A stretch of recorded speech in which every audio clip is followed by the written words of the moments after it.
Hi guys, Nicole Stevenson, Linda Stevenson here, into week 9, so this is my video. As you guys have heard, I'm doing my placement at my place of employment, so I'm doing it at Brighton Ability Center. It's a place in Nova Scotia. It's a large facility. It's about 100 residents here with different challenges, mental health concerns, autism, physical challenges, just housing people with disabilities. Recently, we've started, the government has put kind of a moratorium on admissions to us. So basically what that means is that they're moving away from large facilities and they're putting more of their emphasis on small community homes, which I think is fantastic. We definitely need more of that. People tend to thrive in a more natural environment. It's not natural for people to live 100 people in one place. It just doesn't work. But a lot of our residents are used to living like this, as sad as that is. So we're in that kind of dilemma, but with that moratorium that the government put in place, we're only receiving emergency placements. And we have to start discharge planning the moment they get here. So essentially what that really means in a nutshell is we're going to be getting the most challenging behaviors, the most challenging people, because they're not going to be up for emergency placement unless it's really challenging, unless there's no other option but to place them here for up to 2 years. And then hopefully we would, stabilize them and they could move out into the community. That being said, we had an incident that's been ongoing with one of the residents not that I've been working with in my placement, but is on the other neighborhood, and I've really been having a hard time with this, and I'd love to get your thoughts. He came to us about 3 months ago, intellectual disability with OCD, almost presenting as autistic, a young man, just in his early 20s. His family is Mennonite. He's very much coming from a place of used to doing, he would spend a lot of time outdoors, doing a lot of manual labor. And when he came to us, he came from a very restricted mental health neighborhood in another province. So he came to us, from a different environment, and when we got his assessment, we really didn't get all the information.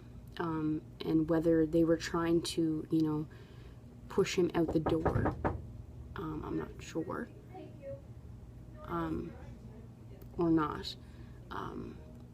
But we weren't given all the information about this gentleman. So basically, we have behavioral interventions in place, occupational therapy, physiotherapy, every kind of therapy you can imagine, we have here. And we're supposed to be, the best of the best when it comes to these resources. We have a very high standard for how we practice here. And, this gentleman came to us with, he was presenting with challenging behaviors right off the get-go. He was up through the night, up 5 o'clock in the morning, which I think he was kind of used to throughout his life, but just presenting with some aggressive behaviors. Staff kind of felt that, he was doing certain behaviors on purpose. There was a purpose behind them. And after that, there's some sexualized behaviors as well. So staff were getting increasingly uncomfortable. There was a decision made to put him on one of our locked neighborhoods so he couldn't get out without staff, which he previously had that freedom. Mind you, we didn't encourage him to, go off the neighborhood because we're not really sure about his road sense, and it is like a little city here, so we would have concerns about that. So when he went on that neighborhood, he was even more restricted. He ended up, damaging some cars, and, something that he was held accountable for was the car damage.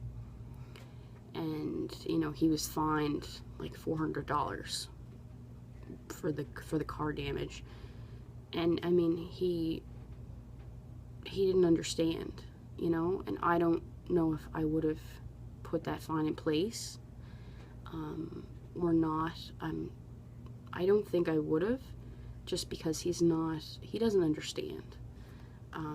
I 100% think there should be, you know, some sort of natural consequence to his actions, but I don't know if I would have necessarily imposed that.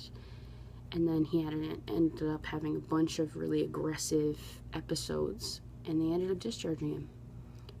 It was a very, very hard thing for me to watch the ambulance, you know, take him away and him not understanding why he had to leave. He wanted us to go with him, which was understandable, but we couldn't. So I'm really struggling with, you know, my ethics and my morals to, you know, to do no harm, to, you know, help the best we can. And I don't know if we helped him the best we could, you know what I mean? We needed more time with this gentleman, and I think that we failed him. And I think that we let certain people's opinions of him take over, and we just didn't do all we could. So I'm kind of struggling with that feeling of failure, even though I wasn't directly involved with him. You know, residents are almost excited that he's gone. Staff, same thing. So, you know, I really feel that sense of guilt and the sense that we could have done something more for this young man. So I'm just trying to get your thoughts. You know, what do you guys think about the fine? He went out and smashed someone's headlight, and he was fined for that. Would you guys have fined him? And what do you guys think about, you know, what would a discharge, like an emergency discharge, look with someone that you would work with? What would be the criteria for that?